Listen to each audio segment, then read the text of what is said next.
Good morning to all of you. Welcome to my channel. मेरी आप सबसे एक रिक्वेस्ट है कि आप सभी डिक्टेशन को मेल और फीमेल दोनों वॉइस में लिखें, क्योंकि हमें पता नहीं होता है कि एग्ज़ाम में कौन डिक्टेट करेगा, डिक्टेशन मेल या फीमेल। तो हमें दोनों वॉइस में प्रैक्टिस करनी है, क्योंकि जैसे कि अभी रिसेंटली राजस्थान हाई कोर्ट का एग्ज़ाम हुआ था, जिसमें कि फ़ीमेल डिक्टेटर ने बोला था, जो कि अनएक्सपेक्टेड था। हमें पता नहीं था कि फ़ीमेल डिक्टेटर बोलेंगी, तो बिल्कुल भी अनएक्सपेक्टेड था। इसलिए मैं आपसे कह रही हूँ कि दोनों वॉइस में प्रैक्टिस कीजिए, ताकि आपको एग्ज़ाम में कोई भी प्रॉब्लम ना हो। कोई भी डिक्टेशन डिक्टेट करे तो हम ईज़िली तरीके से ईज़िली उसको लिख सकें। आप फीमेल वॉइस की डिक्टेशन मेरे चैनल से ले सकते हैं, जहाँ पर आपको 80, 90 और 100 वर्ड पर मिनट की तीनों की डिक्टेशन मिलेगी, और सचिन की भी डिक्टेशन मिलेगी। अलग अलग वाक्यांश की डिक्टेशन मिलेगी, सर्वनाम की डिक्टेशन मिलेगी। हर तरह की डिक्टेशन आपको मेरे चैनल पर मिलेगी। तो आप रेगुलर अपडेट्स के लिए मेरे चैनल को सब्सक्राइब करें, लाइक एंड शेयर करें। नाउ डिक्टेशन स्टार्ट करते हैं। डिक्टेशन स्टार्ट होगी 5 सेकंड बाद, जिसकी स्पीड रहेगी 100 वर्ड पर मिनट। स्टार्ट। अदालती फटकार सुने बिना हमारे हुक्मरान जनता की खैर खबर लेते हो, ऐसा देखने में कम ही आता है। कोरोना संक्रमण को लेकर रोज डराने वाली खबरों के बीच सुप्रीम कोर्ट से लेकर देश के कमोबेश सभी राज्यों के हाई कोर्ट लगातार हालात से निपटने में सरकारी नाकामियों को उजागर कर रहे हैं। पिछले दिनों अदालतों ने जितनी तीखी टिप्पणियों का इस्तेमाल जिम्मेदारों के लिए किया, उतना शायद पहले कभी नहीं किया होगा। इलाहाबाद हाई कोर्ट ने तो ऑक्सीजन की कमी से लोगों की मौत को नरसंहार की संज्ञा दी है। अस्पतालों में ऑक्सीजन न होने से कोविड मरीजों की मौत को तो हाई कोर्ट ने आपराधिक कृत्य तक बताया है। पैराचेंज। यह सच है कि जब जब हमारी सरकारें सुस्त नजर आती हैं, तो शीर्ष अदालत से लेकर निचली अदालतें तक नींद में गाफिल हुक्मरानों को जगाने का काम करती आई हैं। ऐसा लगता है कि जिम्मेदारों ने भी ठान लिया है कि अदालती चाबुक की फटकार पर ही कोई काम करेंगे। अदालती फटकार की ये खबरें मीडिया में सुर्खियां बनती हैं, लेकिन जिन्हें अदालती निर्देशों पर अमल करना है, वे तो जैसे आँखों पर पट्टी और कानों में रुई डालकर बैठे हैं। ऐसे निर्देश आने पर थोड़ी हलचल ज़रूर होती है, लेकिन फिर वही पुराने ढर्रे पर काम होने लगता है। अदालतें ज़्यादा ही तल्खी दिखाएं तो इसे न्यायिक सक्रियता का नाम देकर आलोचना भी होने लगती है। तभी तो लॉकडाउन लगाने के इलाहाबाद हाई कोर्ट के आदेश के खिलाफ उत्तर प्रदेश सरकार सुप्रीम कोर्ट में पहुंच जाती है, और मद्रास हाई कोर्ट की लताड़ को चुनाव आयोग दिल पर ले लेता है। दिल्ली हाई कोर्ट के अवमानना आदेश के खिलाफ केंद्र सरकार सुप्रीम कोर्ट चली जाती है। गुजरात हाई कोर्ट इस बात को लेकर व्यथित नजर आता है कि कोरोना मामले में सरकार उसके आदेशों की अनदेखी कर रही है। वहीं सरकारें खुद की लापरवाही का ठीकरा जनता पर ही फोड़ती दिख रही है। दूसरी ओर सरकारों को लॉकडाउन लगाने के अलावा कोई उपाय सूझ नहीं रहा। पैराचेंज। ऑक्सीजन की कमी, जीवन रक्षक इंजेक्शन व दवाओं की कालाबाजारी के साथ टीकाकरण में ढिलाई जारी है। इनको लेकर भी केंद्र और राज्य सरकारें एक दूसरे पर तोहमत लगाने में जुटी हैं।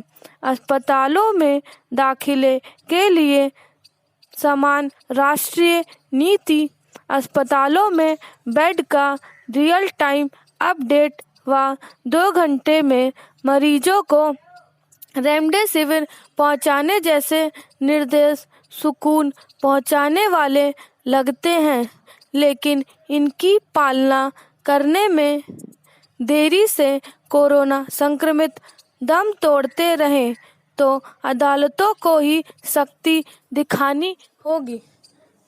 स्टॉप। नेक्स्ट स्टार्ट होगी 5 सेकंड बाद। स्टार्ट, जिसकी स्पीड रहेगी 100 वर्ड पर मिनट। पश्चिम बंगाल में बड़ी जीत हासिल करने के बाद तृणमूल कांग्रेस की नेता ममता बनर्जी ने तीसरी बार राज्य के मुख्यमंत्री पद की शपथ ले ली है। जाहिर है अब अगले पूरे कार्यकाल के लिए राज्य की कमान एक बार फिर उनके हाथ में है। कार्यभार संभालने के साथ ही उनके सामने फिलहाल सबसे बड़ी चुनौती यह है कि नतीजों की घोषणा के बाद से राज्य में जिस पैमाने की हिंसक घटनाएं सामने आ रही हैं, उससे वे कैसे निपटती हैं। हालांकि शासन के उनके तौर तरीकों के रिकॉर्ड को देखते हुए यह उम्मीद की जानी चाहिए कि वे स्थानीय जटिलताओं को समझकर जल्दी ही हालात पर काबू पा लेंगी, लेकिन यह सवाल अपनी जगह बना हुआ है कि आखिर चुनाव में भारी जीत के बाद तृणमूल कांग्रेस के कार्यकर्ताओं पर हिंसा के जैसे आरोप लगे हैं, उस पर उनका क्या रुख होगा। गौरतलब है कि पिछले रविवार को विधानसभा चुनाव के परिणाम में तृणमूल कांग्रेस की भारी जीत के बाद से राज्य में लगातार हिंसक वारदात जारी हैं और करीब 1.5 दर्जन लोगों के मारे जाने की खबरें आ चुकी हैं। इसमें एक और भाजपा अपने ज़्यादा कार्यकर्ताओं के जान जाने की शिकायत कर रही है, तो तृणमूल कांग्रेस भी अपने लोगों की हत्या का आरोप लगा रही है। पैराचिन सवाल है कि नतीजों को सहजता से स्वीकार कर सभी पार्टियां अब आगे राज्य की बेहतरी के लिए कुछ करने की बजाय अपने कार्यकर्ताओं को हिंसक गतिविधियों शामिल होने से क्यों नहीं रोक पा रही हैं। हालत यह है कि हिंसा के पैमाने को देखते हुए जहां राज्य में राष्ट्रपति शासन लगाने तक की मांग उठ रही है, वहीं तृणमूल कांग्रेस ने हिंसा फैलाने का आरोप भाजपा पर लगाया है। इस बीच शपथ लेने के बाद ममता बनर्जी ने हालात से निपटने की बात कही है, लेकिन साथ यह भी शिकायत की कि सोमवार तक राज्य का समूचा प्रशासन चुनाव आयोग के हाथ में था। यह एक तरह से हिंसक गतिविधियों को शुरुआत में नहीं रोक पाने के लिए चुनाव आयोग को कटघरे में खड़ा करने जैसा है।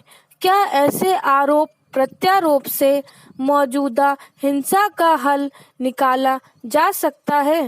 हिंसा की कुछ घटनाएं चुनावी प्रतिद्वंदिता और स्थानीय लोगों के बीच आपसी टकराव का नतीजा हो सकती हैं, लेकिन फिलहाल जो हालात दिख रहे हैं उसमें दोनों पार्टियों के शीर्ष नेताओं को अपने कार्यकर्ताओं को नियंत्रित करने का उपाय करना चाहिए ताकि हिंसा थम सके। पैराचिन यह ध्यान रखने की ज़रूरत है कि निचले स्तर के कार्यकर्ताओं की सक्रियता और उनकी गतिविधियां आमतौर पर वरिष्ठ नेताओं के रुख पर निर्भर होती हैं।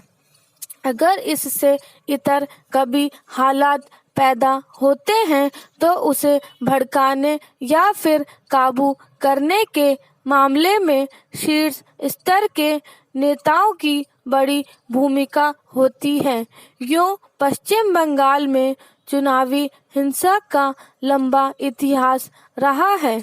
सत्ता में आने से पहले ममता बनर्जी वाम मोर्चे पर हिंसा का सहारा लेकर राज करने का आरोप लगाती थी, लेकिन तृणमूल कांग्रेस के सत्ता में आने के बाद इसी तरह के आरोप उस पर लगने लगे।